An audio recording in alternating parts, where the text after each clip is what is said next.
Bom dia, pessoal. Vamos lá mais uma aula, né? Hoje nosso assunto é o Brasil após a Segunda Guerra Mundial. Nós acabamos de assistir um vídeo, né? Esse vídeo tem a abertura econômica do Brasil, Segunda Guerra Mundial. E aí temos então aí Amanda, Gabriel, Cauene, Luiz Eduardo, Luiz Fernando. Bom dia a todos vocês. Cada um deu seu bom dia, vamos lá? Bom dia. Bom dia. Bom dia. Oh, bom dia, bonito, muito bem. Ok. Bom, então, aqueles que não tiveram a oportunidade de assistir o vídeo, porque chegou, ele já estava em andamento, depois eu passo para vocês aí onde ele está localizado no YouTube, para que vocês possam assistir e completar aí os conhecimentos, as ideias. Ok. Bom, então, peguem, por favor, então, a nossa página 39, vamos lá rapidinho, nosso tempo passa muito rápido. Ok. Bom, o que eu quero que vocês percebam agora aí? Nós temos o título aí, né? O Brasil após a Segunda Guerra Mundial. Logo em seguida, chama a atenção de vocês nesse zoom aí, o consenso de Washington. Ele faz com que seja obedecido aquilo que está sendo imposto. É tanto que ele é chamado de receituário. E aí, esse consenso nos chama a atenção em quê? Abertura comercial para facilitar a entrada e saída de capitais, liberando importações e exportações, reforma fiscal de arrecadação de impostos, objetivando que as empresas diminuíssem os gastos com tributos e alcançassem maior competitividade no mercado, privatização de empresas com o objetivo de diminuir as despesas do governo. É aí que deixa bem claro o que é uma política neoliberal, ou seja, o governo responsabilidade com aquela empresa que está sob a sua administração, sob a sua coordenação. Ele quer vender essa empresa para que um particular, daí para frente, continue fazendo com que a empresa avance, cresça. Só que aí vem o olhar do capitalismo. Aumentaram o lucro.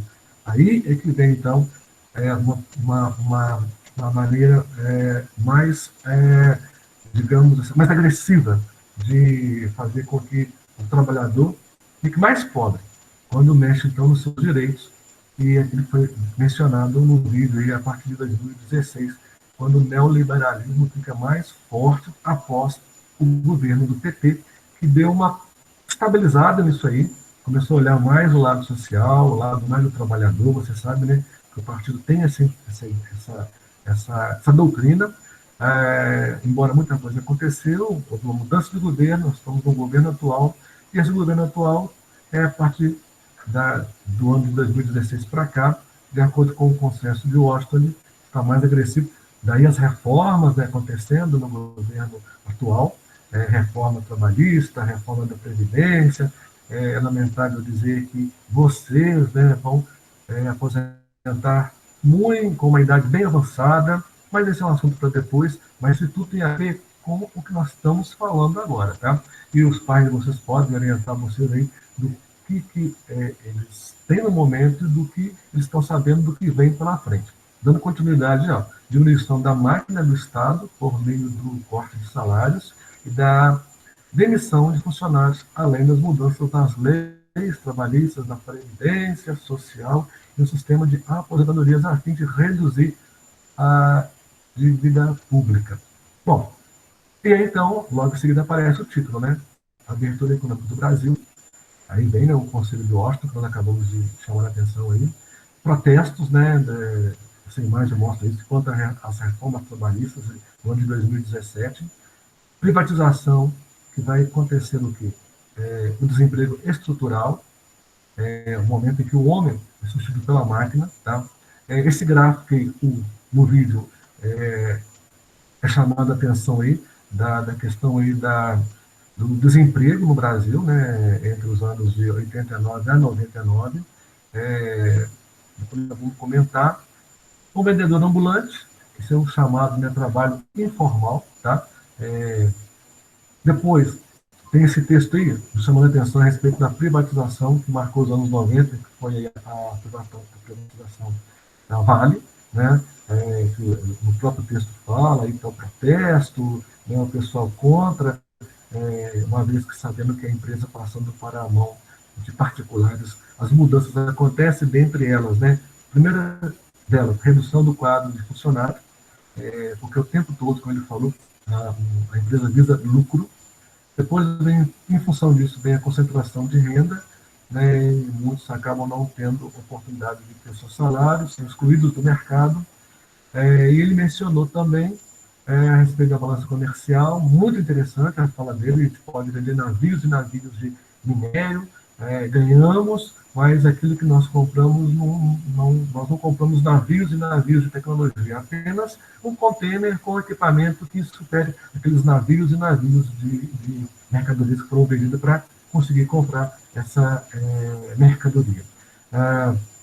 E depois vem um gráfico nos chamando a atenção do que nós mais vendemos com relação ao setor primário, né? Como ele falou, a soja, cana-de-açúcar ainda, né? Dentre outros aí, depois a gente volta nesse gráfico aí.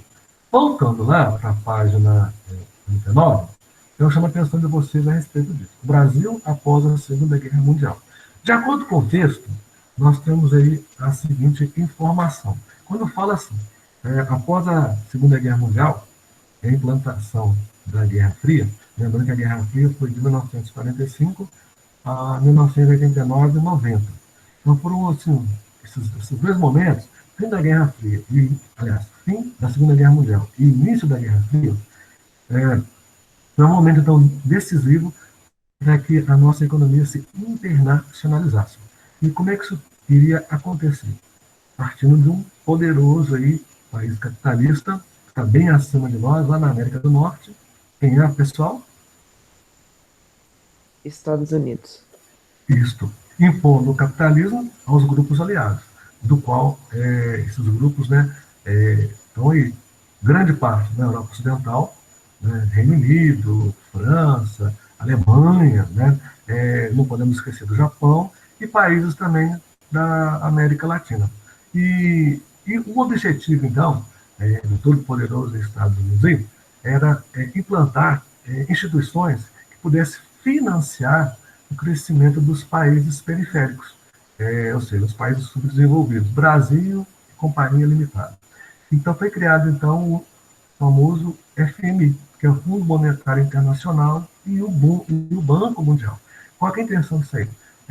Financiar o crescimento através de investimento de infraestrutura nesses países aí. Então está bem claro aí na página 39 o objetivo, auxiliar os países no seu subdesenvolvimento econômico, os periféricos, né? E esses periféricos iriam então pedir empréstimos aos bancos desses países centrais para financiar então todo esse processo de infraestrutura. E aí é que entra um crescimento envolvendo em toda essa situação aí o governo do Brasil. Tanto que o governo então seria então obrigado a permitir, né, que o território nacional recebesse esse capital estrangeiro, e foi o período então aí da chegada de muitas empresas multinacionais no Brasil.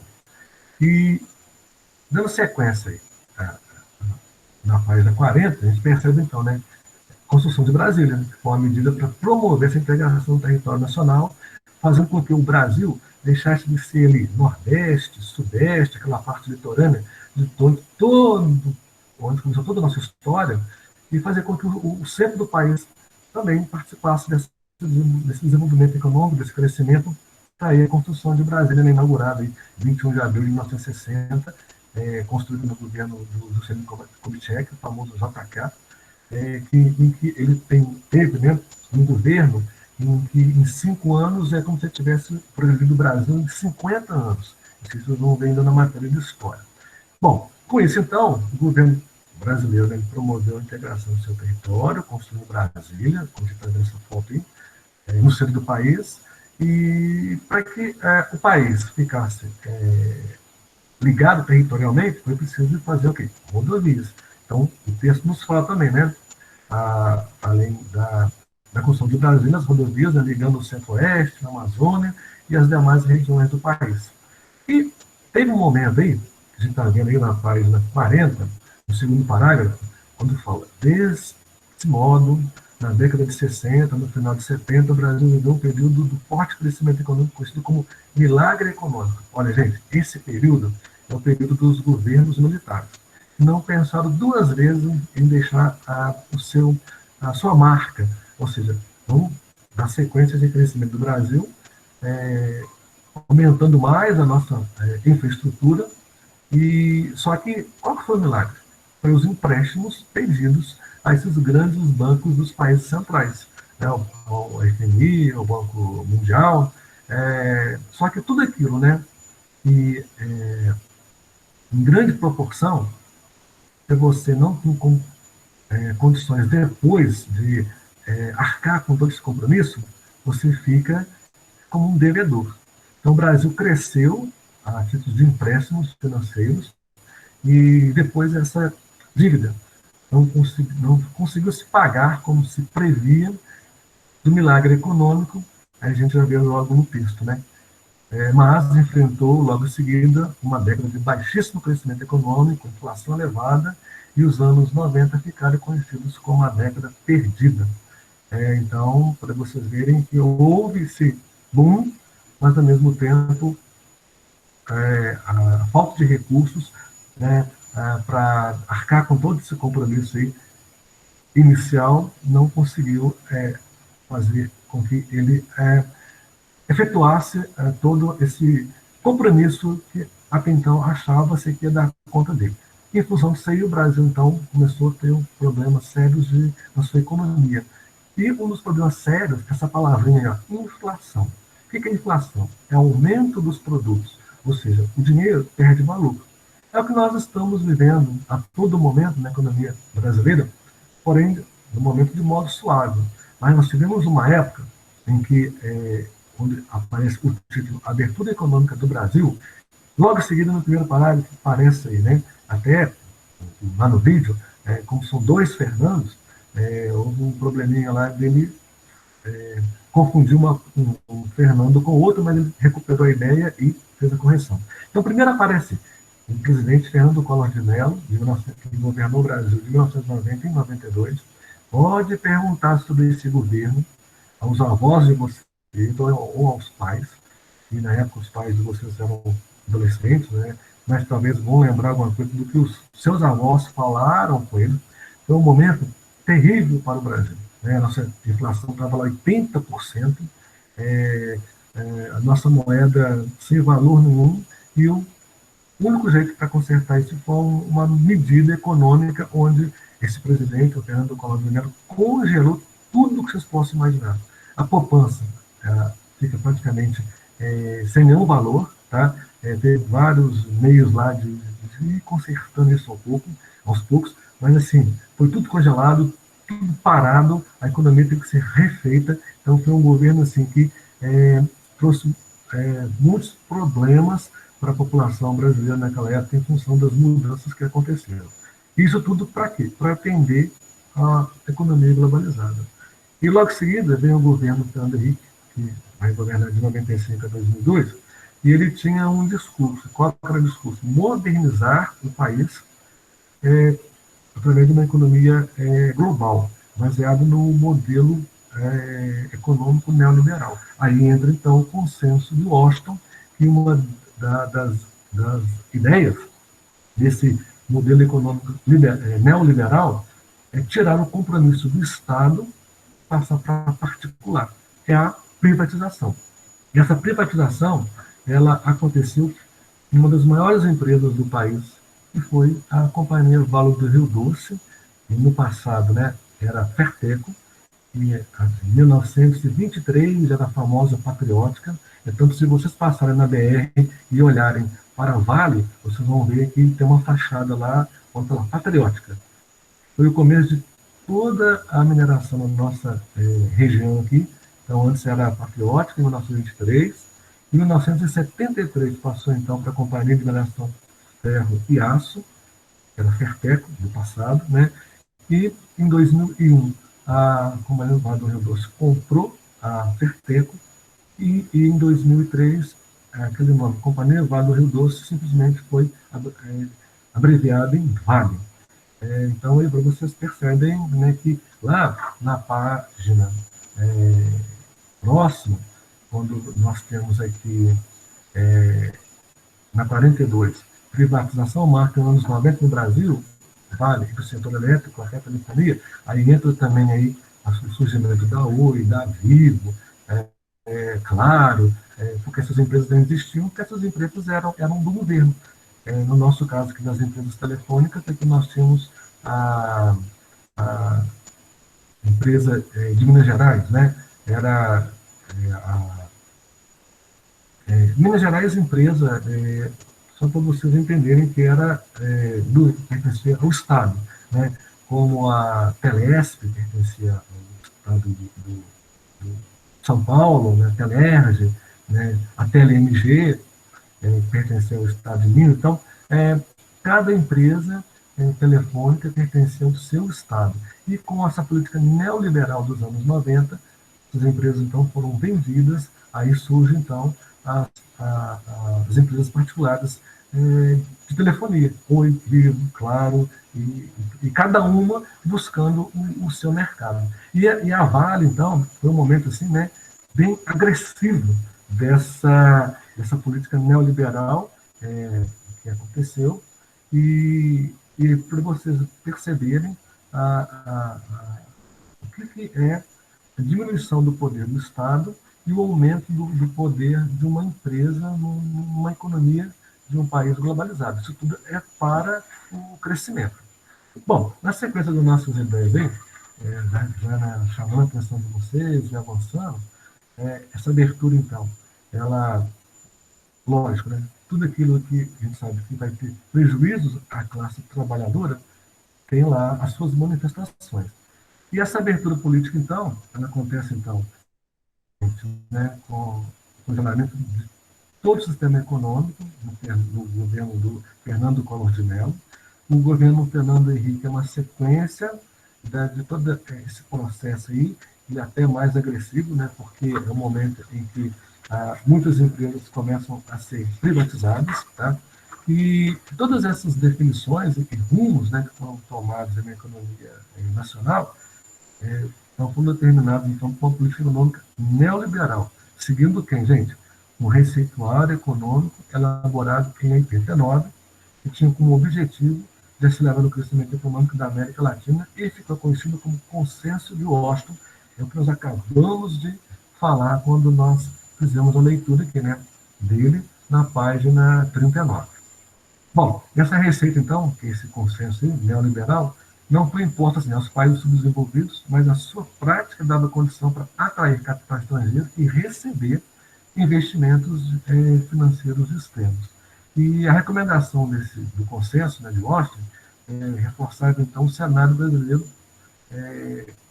em 2016 com uma série de reformas em processo de votação no Congresso Nacional, e aí a gente vê a imagem, né, de todo esse processo do aceitando, não aceitando, porque o trabalhador seria, então, o mais afetado. E, por ser o mais afetado, lógico que teriam todos esses processos aí de busca de impedimento. Bom, impossível, né, de ir contra o governo naquilo que ele quer determinar. Mas os protestos e as reivindicações nunca deixaram de existir, tá? Bom, esse título aí, Privatizações e Desemprego Estrutural. O que nós estamos a dizer dele bem sintetizado? Que essas privatizações, né, da década de 90, no governo do Fernando Collor de Mello, estabeleceu a redução de impostos sobre importações, favorecendo a entrada maciça de produtos estrangeiros no mercado brasileiro. Vocês viram lá no vídeo que a intenção era fazer com que os produtos de fora entrassem sem nenhum encargo de impostos livres. E esses produtos entrando aqui, eles iriam concorrer com os produtos nacionais. E os produtos nacionais, por efeito de lei, têm muitos impostos. E esses impostos, esses encargos, fazem com que o nosso produto seja mais caro, e o de fora, quando não cobra nenhum imposto, ele é mais barato. Sendo mais barato, lógico, a preferência é comprar um de fora, mais barato, do que eu comprar um nacional mais caro e, às vezes, até com qualidade duvidosa. Aí eu pergunto a vocês, né, vamos abrir uma rápida participação aqui, voltada aí, o olhar para o texto da página 41, privatizações e desemprego estrutural. Aí eu vou perguntar o aluno, né, que é, estiver atento e quiser me responder, é, acompanhando aqui, nós temos Amanda, Arthur, Gabriel, Cauê, Luiz Eduardo, Luiz Fernando. Sinto a falta do Felipe, depois eu vejo com ele o que está acontecendo. Vamos lá, quem vai poder me responder a seguinte pergunta, visualizando e buscando a resposta no texto, tá? Da página 41. Vamos lá então, vamos visualizar isso aí. Eu pergunto, qual foi a consequência para as empresas nacionais com as privatizações aí? Quem pode me responder? Está no texto aí, no segundo parágrafo. Como reflexo dessas medidas, houve uma queda acentuada nos empregos do além país, da mudança tecnológica, como como robôs, máquinas robôs, digitais, automação. As transnacionais transnacionais repassaram passaram serviços para empresas terceirizadas, que instauraram na subcontratação, qual os a qual os salários salários oferecidos oferecidos eram inferiores aos pagos anteriormente. Tá. Assim, eu ouvi, gostei de ouvir, mas eu acho que vou pedir de novo, mas aí eu vou pedir assim, só um que leia para ver se realmente é isso mesmo. Então, só para reforçar. Qual foi a consequência para as empresas nacionais? Começa, o que começar, os outros vão observar se é isso mesmo, que o colega achou. Pode falar, Tutu. Tá, como reflexos dessas medidas, houve uma queda acentuada nos empregos do país, além da mudança tecnológica, como robôs, máquinas digitais, automação. As transnacionais repassaram serviços para empresas terceirizadas que instauraram subcontratação, na qual os salários oferecidos eram inferiores aos pagos anteriormente. Tá. Então, eu vou só chamar a atenção de vocês agora, eu entendi a resposta. Mas eu preciso que vocês subam mais um pouquinho, porque está assim, ó, quando eu perguntei. Qual foi a consequência para as empresas nacionais? Eu falei segundo parágrafo, eu acabei deixando vocês na dúvida. Mas é no primeiro parágrafo, na terceira linha, quando fala assim, ó, com o aumento da concorrência de produtos mais baratos e mais tecnológicos, muitas empresas nacionais faliram ou foram compradas por empresas estrangeiras. E aí, reforço a pergunta logo em seguida, né? O que estava acontecendo com as empresas estatais?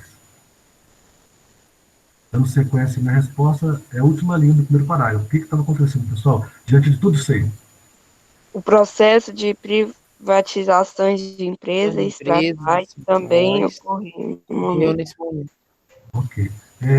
Aquele exemplo que eu passei para o Luiz, para o Felipe, com relação, quando ele me falou, né, qual é a atividade que a mãe dele desenvolvia, e aí a Amanda entrou no assunto, Luiz Fernando, é mais ou menos isso, tá, gente? Aquele que oferece mais é aquele que ganha o espaço e acaba tirando o espaço do outro, aí que vem a falência, que fecha as portas, tá? E eu pergunto, agora sim, focando aí o segundo parágrafo, aliás, o segundo, isso.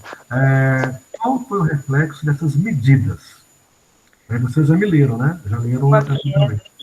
Como reflexo dessas medidas, houve uma queda acentuada nos empregos do país, além da mudança tecnológica, como robôs, máquinas digitais, automação. As transnacionais repassaram serviços para empresas terceirizadas, que instauraram subcontratação, na qual os salários oferecidos eram inferiores aos pagos anteriormente. Pois é. Você está percebendo o que é a política neoliberal? O que é a privatização? Política neoliberal é quando o governo, então, transfere o seu compromisso para um particular. E esse particular faz toda uma modificação, tanto no seu produto, tanto nos funcionários que ali pertencem àquela empresa. Então, e esse reflexo, muitas vezes, é o desemprego. E aí a gente analisa aí, esse quadrinho aí, né, esse gráfico, Brasil, desemprego 89 e 99, teve um período de oscilação, onde aumenta, onde diminui, tá? Tudo tem a ver, então, com a questão econômica do momento e as políticas neoliberais. E nós finalizarmos, nosso tempo já está aqui em cima, só para a gente entender, então, que essas reformas de abertura do mercado proporcionou ao Brasil o título conhecido como desemprego estrutural, ou seja, com a abertura econômica ao capital estrangeiro, os trabalhadores dispensados do setor secundário, que é a indústria, né, foram absorvidos pelo setor terciário e não absorvidos a entrarem no chamado setor informal da economia. Então, é a situação do trabalhador informal. Aí nós estamos vendo aí que a situação do trabalhador informal aparece no último parágrafo, tem até a foto, né, como eu já mencionei antes para vocês. No último parágrafo, nós pegamos da primeira, segunda, terceira, quarta, quinta, sexta, sétima linha, me parece, não é isso? 1, 2, 3, 4, 5, 6, 7. A oitava linha, quando fala assim, ó, aquele que reúne pessoas que não estão asseguradas de seus direitos trabalhistas, como ambulantes, vendedores, recicladores de lixo, diaristas, entre outras atividades. Então, pessoal, o que nós estamos percebendo aí? Muitas mudanças aconteceram, né? Essas mudanças partindo do término da Segunda Guerra Mundial, período da Guerra Fria, a partir dos anos 90, os governos, né, que assumiram o Brasil, Fernando Collor de Mello, de 90 a 92, deixou o poder por uma questão de impeachment. Vocês vão estudar essa matéria de história, e logo em seguida vem aí o Fernando Henrique Cardoso, onde ele vai fazer com que dê sequência a essa política de neoliberal, passando o compromisso do Estado para os particulares. E toda essa mudança, numa economia globalizada, capitalista, cai justamente na classe trabalhadora, que é a que mais luta pela sua sobrevivência no seu dia a dia. Bom, então, hoje, nós vimos, então, aí, uma série de informações. Eu gostaria que, vendo que vocês depois visualizassem novamente o vídeo, vou postar no grupo para vocês achar no YouTube, tá? E depois também